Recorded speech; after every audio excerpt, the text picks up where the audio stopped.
अस्सलामुअलैकुम दोस्तों हालिया दिनों में भारत की चाइना और नेपाल के साथ कशीदगी से ये बात तो साबित हो गई है कि बड़ी बड़ी बातें करने वाले भारत की वक्त आने पर टांगें कांपने लगती हैं और वो मिन्नत समाजत पे आ सकता है। दोस्तों आज की वीडियो में हम बात करेंगे कि किस तरह ये तनाज़ा शुरू हुआ और वहाँ अब तक क्या कुछ हो चुका है और आने वाले दिनों में क्या कुछ हो सकता है।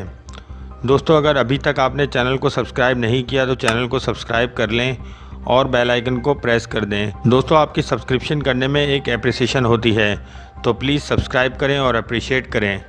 दोस्तों नेपाल के साथ हालिया कशीदगी दो इवेंट से शुरू हुई। पहला जब मोदी की गवर्नमेंट ने नवंबर 2019 में इंडिया का एक नया मैप रिलीज़ किया जिसमें काला पानी की एक जगह जो कि नेपाल की समझी जाती है इसको इंडिया का हिस्सा दिखाया, जिससे नेपाल की गवर्नमेंट खुश नहीं हुई।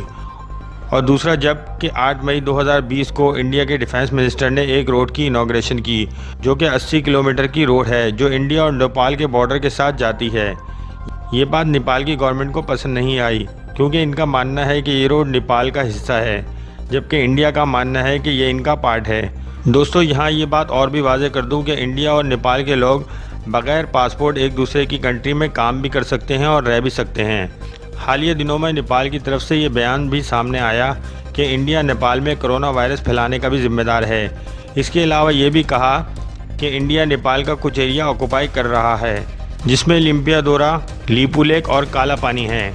इंडिया और नेपाल के हालात जब ज़्यादा ख़राब हो गए जब इसको लेकर नेपाल में लोगों ने प्रोटेस्ट शुरू कर दिया। इसके बाद नेपाल ने एक मैप रिलीज़ किया जिसमें ये तमाम जगहें इसने नेपाल के हिस्से में दिखाईं।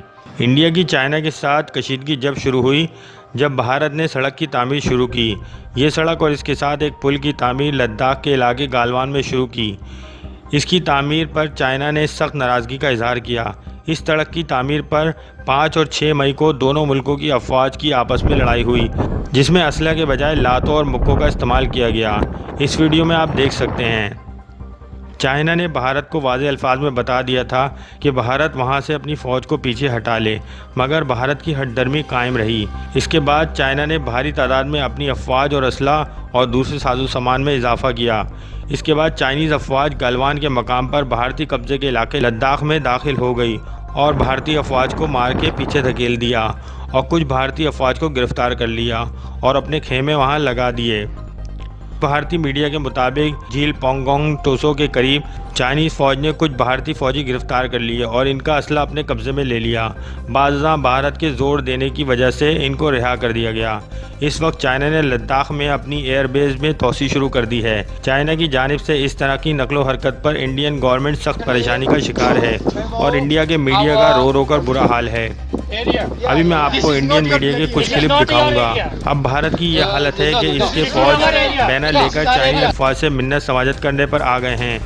इत्तलात के मुताबिक इस वक्त चाइना के 5000 से ज़्यादा फ़ौजी भारत में घुस गए हैं। इत्तलात के मुताबिक भारत के फ़ौजियों ने भागकर अपनी जानें बचाईं। इस वक्त चाइना के प्रेसिडेंट ने चाइना की फ़ौज पीपल लिबरेशन आर्मी को जंग के लिए तैयार रहने की हिदायत की है।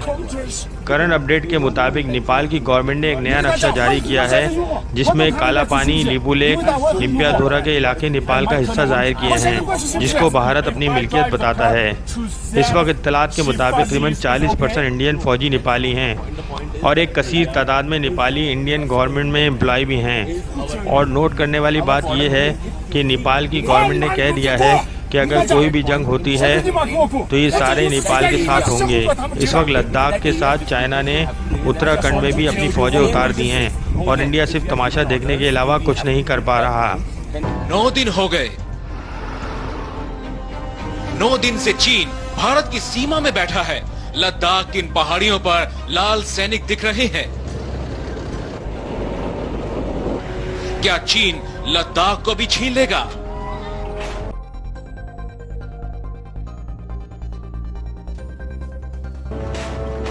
सत्ताईस साल में ड्रैगन की ये सबसे बड़ी घुसपैठ है।